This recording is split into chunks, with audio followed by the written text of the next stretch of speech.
Pernahkah kita membayangkan ada seorang manusia yang bobot keberadaannya di medan perang disetarakan dengan 1000 pasukan tempur? Bukan karena sihir atau dongeng, melainkan karena mentalitas baja, kecerdasan taktik, dan ketulusan iman yang menghujam dalam dada. Sosok ini adalah ksatria yang namanya membuat nyali musuh ciut sebelum pedang terhunus. Beliau adalah Al-Qaqa bin Amr At-Tamimi. Sebelum kita menyelami lebih dalam samudra hikmah dari perjalanan hidup sang ksatria 1000 pasukan ini, jangan lupa untuk klik tombol subscribe dan like video ini sebagai bentuk dukungan dakwah kita. Dan untuk yang sedang menonton, sedang menyimak dari daerah mana saja, semoga silaturahmi digital ini membawa keberkahan bagi kita semua. Kisah Al-Qaqa bin Amr bukan sekadar narasi tentang pertumpahan darah atau penaklukan wilayah, melainkan tentang bagaimana seorang muslim menemukan tujuan hidupnya dan memaksimalkan potensi diri demi tegaknya kalimatullah. Al-Qaqa lahir dari suku Tamim, sebuah suku yang dikenal dengan ketangguhan fisik dan kemampuan bersastra yang tinggi. Sejak masa mudanya, ia telah mengasah kemampuan berkuda dan seni memainkan pedang hingga mencapai tingkat yang jarang tertandingi. Namun kehebatan fisik itu barulah berupa raga yang hampa sebelum cahaya Islam menyentuh hatinya. Pada tahun ke-9 Hijriah, yang dikenal dalam sejarah sebagai Amul Wufud atau Tahun Utusan, Jazirah Arab menyaksikan sebuah fenomena besar di mana suku-suku dari berbagai penjuru berbondong-bondong menuju Madinah untuk menyatakan keislaman mereka. Al-Qaqa ada di antara rombongan suku Tamim. Saat pertama kali kakinya menginjak pelataran Masjid Nabawi, ada getaran yang berbeda di jiwanya.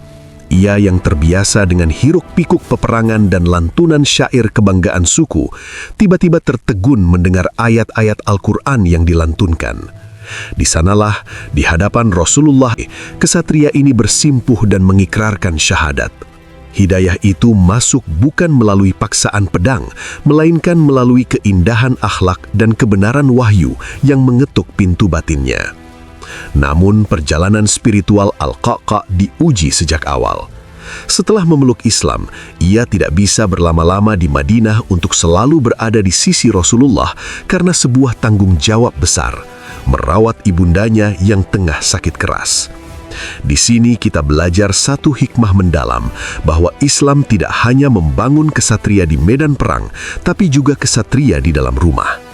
Bakti kepada orang tua adalah jihad pertama yang dilakukan Al-Qaqa sebelum ia membelah barisan musuh di Irak dan Syam. Meskipun ia merasa sangat terlambat dalam memeluk Islam, Al-Qaqa tidak membiarkan rasa penyesalan itu membelenggunya. Ia justru menggunakan waktu yang tersisa dengan intensitas pengabdian yang luar biasa. Ia sadar bahwa kualitas iman tidak ditentukan oleh seberapa lama seseorang mengenal Islam, melainkan seberapa besar perubahan yang dihasilkan setelah Islam itu merasuk. Kesedihan mendalam menyelimuti hatinya saat Rasulullah wafat pada tahun 11 Hijriah. Kehilangan ini hampir meruntuhkan semangat banyak kaum muslimin. Namun di bawah kepemimpinan Khalifah Abu Bakar As-Siddiq, Al-Qaqa muncul sebagai pilar kekuatan yang tak tergoyahkan. Ia adalah salah satu panglima yang tetap setia saat badai kemurtadan melanda Jazirah Arab. Kemampuannya dalam mengorganisir pasukan dan kepiawaiannya dalam memetakan kekuatan musuh menjadikannya aset paling berharga dalam menjaga stabilitas negara Islam yang masih muda itu.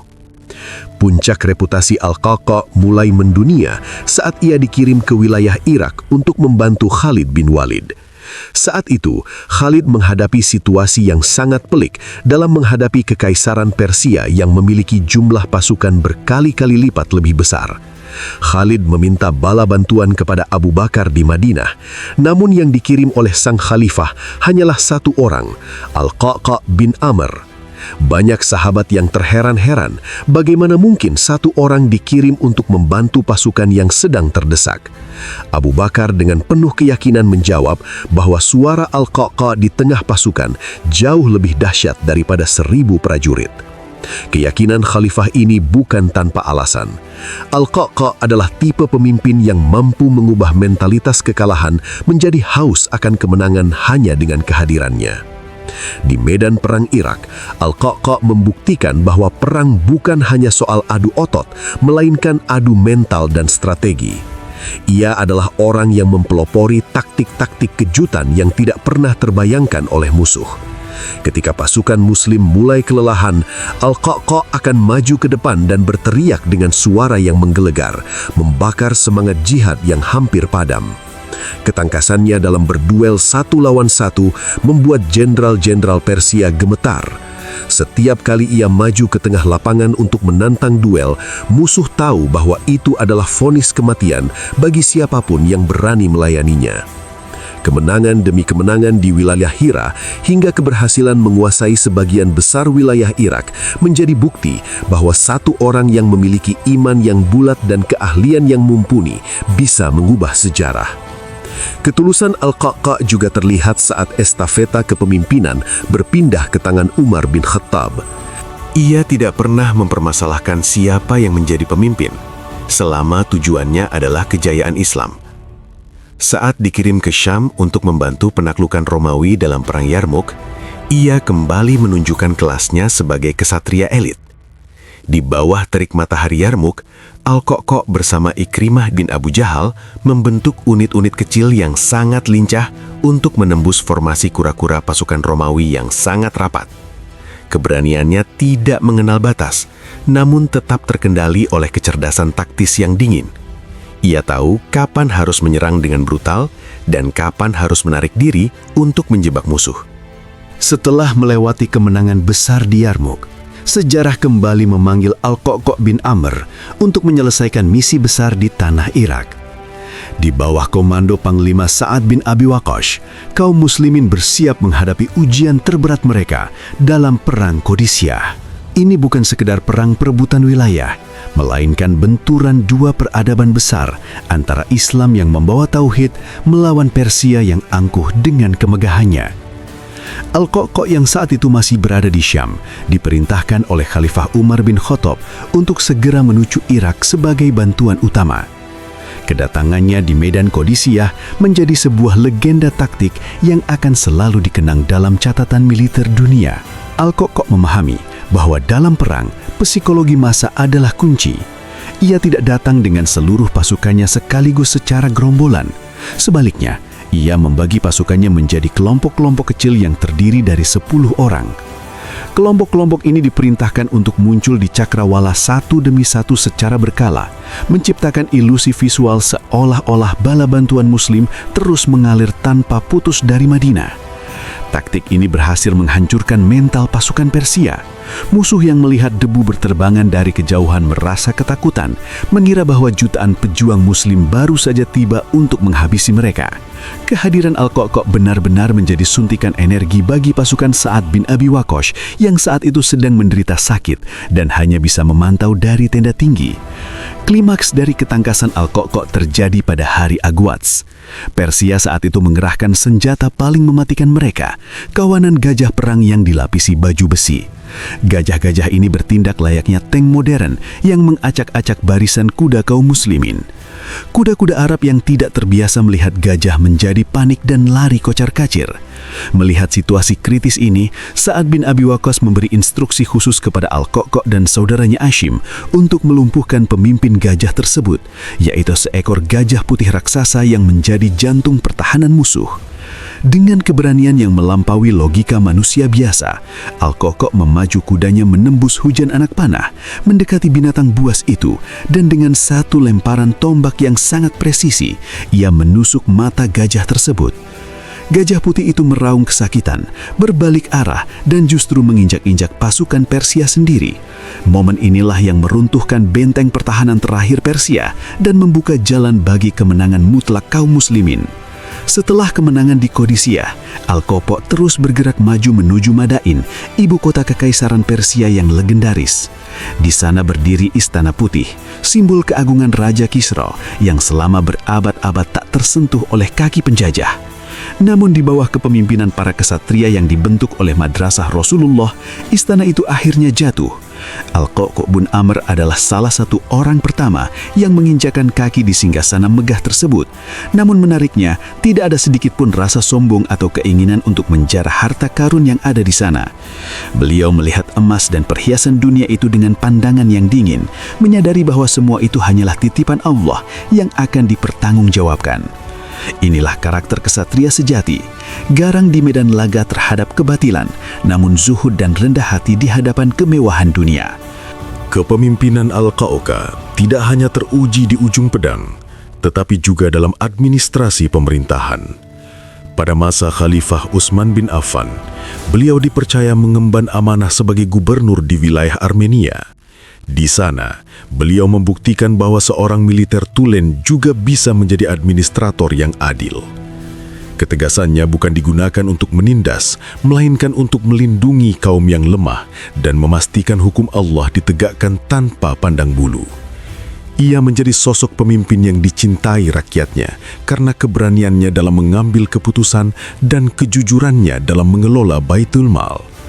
Beliau memahami bahwa jabatan adalah beban berat yang akan ditanyakan di hari kiamat, sehingga setiap kebijakan yang diambilnya selalu didasari pada prinsip kemaslahatan umat.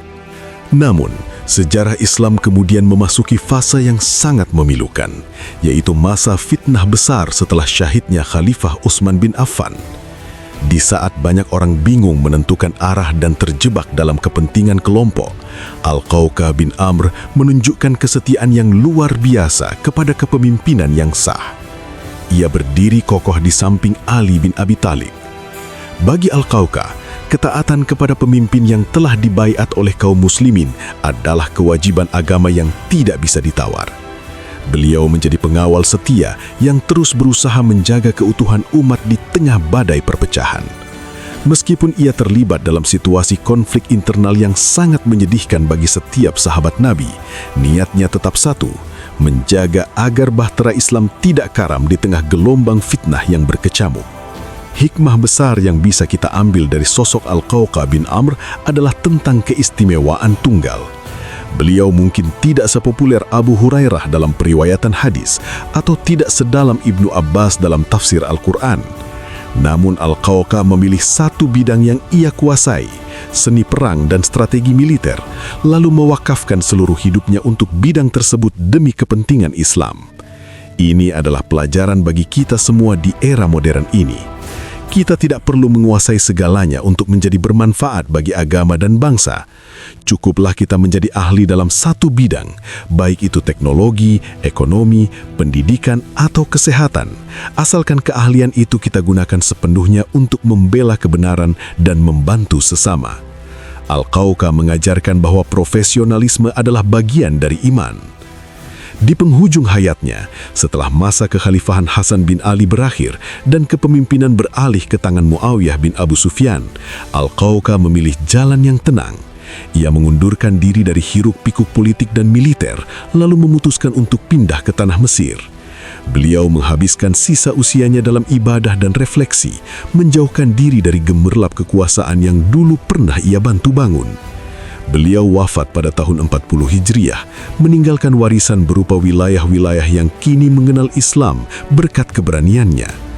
Beliau wafat dengan tenang, membawa catatan amal sebagai orang yang setara dengan 1000 pasukan. Kisah Al-Qa'qa' bin Amr At-Tamimi adalah pengingat bagi kita bahwa setiap Muslim adalah benteng bagi agamanya. Kekuatan seorang Muslim bukan hanya terletak pada ototnya, melainkan pada ketulusan niatnya kepada Allah dan kecintaannya kepada Rasulullah. Beliau adalah potret kesatria yang jujur, setia pada janji, dan tidak pernah mundur sejengkal pun dalam membela keadilan. Semoga Allah meridhoi Al-Qa'qa' bin Amr At-Tamimi dan menempatkannya di kedudukan yang tinggi di surganya. Dan semoga kita semua diberikan taufik untuk bisa meneladani keberanian dan ketulusan beliau dalam kehidupan kita sehari-hari, menjadi pribadi yang bermanfaat dan memiliki satu keahlian yang bisa kita banggakan di hadapan Allah kelak. Wassalamualaikum warahmatullahi wabarakatuh.